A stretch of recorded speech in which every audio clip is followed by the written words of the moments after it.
Hi guys, here is how you can keep the original audio and add music to your Instagram Reels. Let me quickly open Instagram.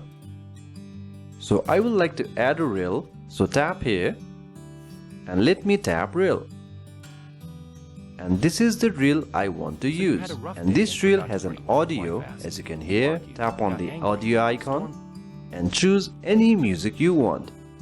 I have muted the audio to avoid any copyright.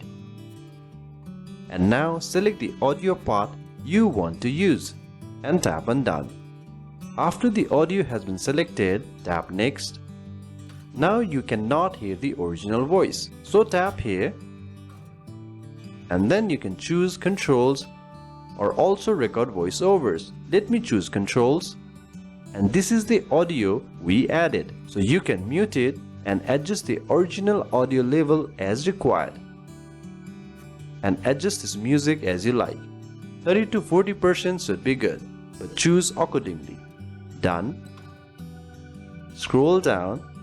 So now it has both original audio and music. Next, choose the cover you like, add a caption, and then you can simply share it on your Instagram. And here is a video with original sound and music. Thank you very much.